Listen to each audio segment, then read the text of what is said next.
నమస్తే, నేను జాకిర్ హుస్సేన్.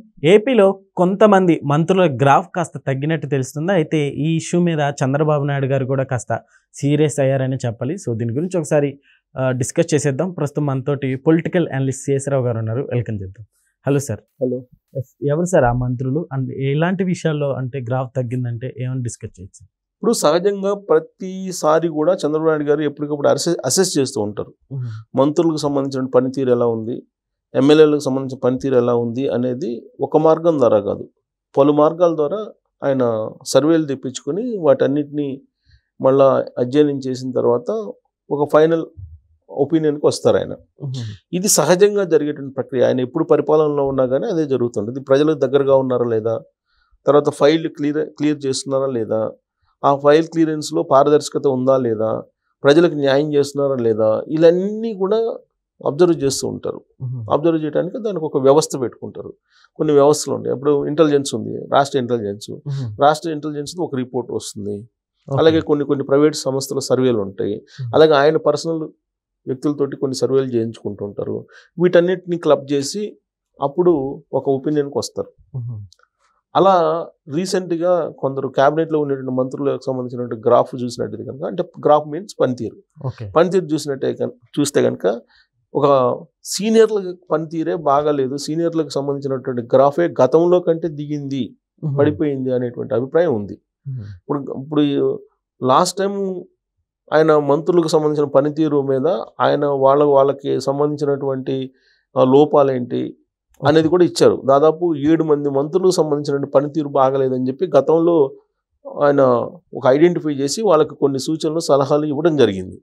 విచిత్రమైనటువంటి పరిణామం ఏంటంటే, గతంలో మెరుగైనటువంటి గ్రాఫ్ కలిగినటువంటి సీనియర్ మంత్రులు ఒక 3 ఇప్పుడు అసలు వాళ్ళ పనితీరు దారుణంగా పడిపోయిందని చెప్పి ఇప్పుడు తాజా సర్వేలో తాజా అధ్యయనంలో తేలింది. ఇందుకే ఆ మంత్రులు ఎవరు అనేది డైరెక్ట్గా పేర్లు చెప్తే బాగుండదు కాబట్టి ఇండైరెక్ట్గా నేను కొన్ని హింట్స్ ఇస్తాను.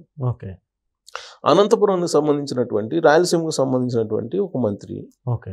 సో ఆయన పనితీరు బాగలేదు, ఆయన గ్రాఫ్ తాజాగా చూస్తే కనుక అత్యంత దారుణంగా పడిపోయింది అని చెప్పి తెలుస్తుంది.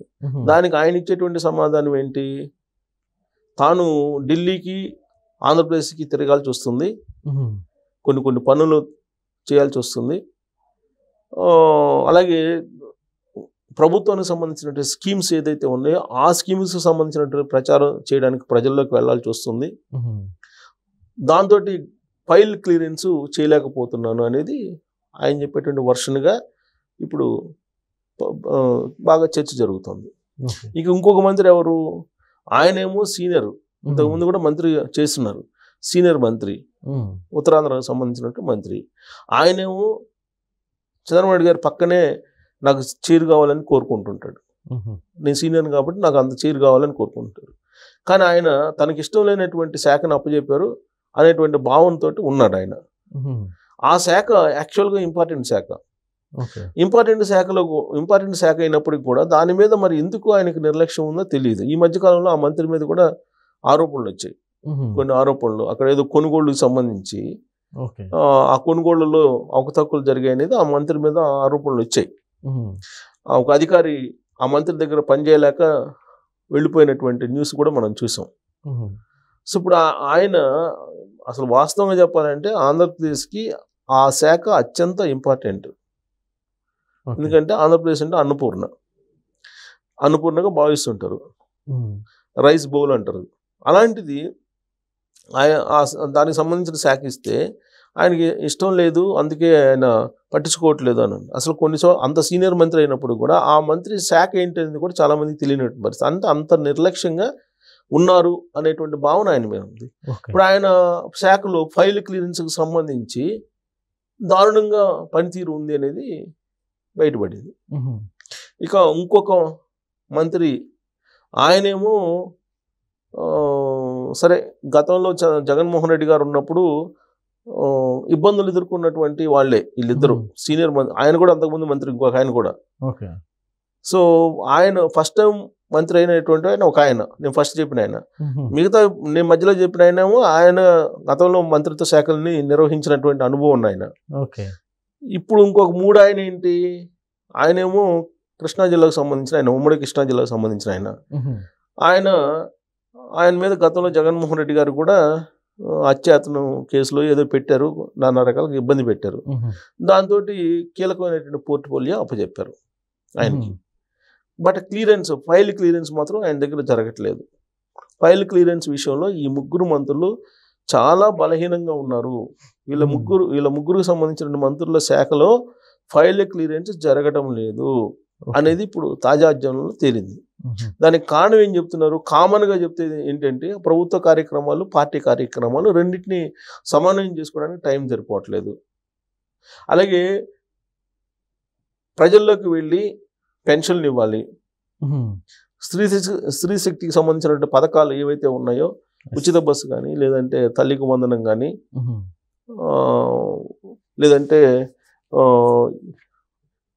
ఇతర పథకాలని ప్రచారం చేయడానికి ప్రజల్లోకి వెళ్ళాల్సి వస్తుంది, మాకు సమయం సరిపోవట్లేదు అని చెప్పి వాళ్ళు చెబుతున్నారు. అందుకే వారానికి 2 రోజులు ఫ్రీ, మిగతా రోజులు మీరు పని చేయండి అని చెప్పి ఒక కండిషన్ పెట్టాలని చెప్పి చంద్రబాబు గారు ఆలోచిస్తున్నట్టు తెలుస్తుంది. మంత్రుల మీద ప్రెజర్ చేస్తేనేమో మీరు ఎందుకు పని చేయట్లేదు, ఫైల్ క్లియరెన్స్ ఎందుకు చేయట్లేదు అని అంటేనేమో మాకు టైం సరిపోవట్లేదు, అటు ప్రభుత్వ కార్యక్రమాలు ఇటు పార్టీ కార్యక్రమాలు రెండింటికి సమయం సరిపోవట్లేదు అని అంటున్నారు. అందుకని 2 రోజులు ఫ్రీ ఇచ్చేశారు. పార్టీ కార్యక్రమాలు, సొంత కార్యక్రమాలు చూసుకోవడానికి 2 రోజులు ఫ్రీ, వారానికి 2 రోజులు ఫ్రీ ఇచ్చేస్తే కనుక ఆయన నియోజకవర్గానికి సంబంధించిన లేదంటే ప్రజలకు సంబంధించిన కార్యక్రమాల్లో ఉంటారనేది బహుశా ఆ దిశగా ఆలోచిస్తున్నారు అని అంటున్నారు. మిగతా రోజుల్లో అయినా సరే ఫైల్ క్లియరెన్స్ ఎందుకు చేయట్లేదు, ఫైల్ క్లియరెన్స్ ఎందుకు చేయలేకపోతున్నారు అనేది సీరియస్ గా చూస్తున్నారు. సార్ అయితే వీటి మీద చంద్రబాబు నాయుడు గారు ఏమన్నా సీరియస్ అయ్యే ఛాన్స్లు ఏమన్నా చూస్తారు? మ్యాక్సిమం చూస్తారు, ఆ తర్వాత డెసిషన్ తీసుకుంటారు. అంతకుమించి ఏం చేస్తారు? ఇప్పుడు ఆల్రెడీ మొన్నే చెప్పారు కదా, ఎమ్మెల్యేలు పనితీరు మార్చుకోవట్లేదు. మార్చుకోకపోతే ఇంకా నేను చెప్పేది ఏమి ఉండదు, ఒకసారి చెప్తా, 2 సార్లు చెప్తా, 3వ సారి చెప్పాల్సిన అవసరం లేదు, డెసిషన్ తీసేసుకుంటానని అంటారు. డెసిషన్ తీసుకోవడం అంటే ఏంటి? మంత్రి పదవి నుంచి తీసేస్తారు, తొలగించి వేరే వాళ్ళని తీసుకుంటారు. Very simple. మంత్రివర్గంలో 4-5 మంత్రులు మారుతారు అని చెప్పేసి గత కొంతకాలంగా వినిపిస్తుంది కదా. సో ఈ గ్రాఫులను బట్టి, వాళ్ళ పనితీరును బట్టి అసలు పార్టీకి, ప్రభుత్వానికి వీళ్ళు ఉపయోగపడుతున్నారా లేదా? అసలు ఉపయోగపడలేదు అనుకోండి, ఎందుకు మొయ్యాలి చంద్రబాబు నాయుడు గారు? ఆయన ఎందుకు మొయ్యాలనే భావంతో ఆయన కూడా ఉన్నారు. సో ఆల్రెడీ ఆ విషయం కూడా చెప్పారు. ఎందుకు మొయ్యాలి? పార్టీకి నష్టం చేసేటువంటి వాళ్ళని ఎందుకు వెనకేసుకొని రావాలి, ఎందుకు మొయ్యాలి అనేటువంటి అభిప్రాయంతో ఆయన కూడా ఉన్నారు. సో కాబట్టి ఒకసారి చెప్తారు, 2 సార్లు చెప్తారు, నెక్స్ట్ ఇంకా డెసిషన్ తీసుకుంటారు. అయిపోయింది. 1, 1, 2 కూడా అయిపోయింది, ఇంకా 3rd ఆల్రెడీ ఇచ్చేసారు గ్రాఫ్లు. నెక్స్ట్ డెసిషన్ తీసుకోవడమే మిగిలి ఉంది. డెసిషన్ తీసుకునే అవకాశాలు కూడా లేకపోలేదు.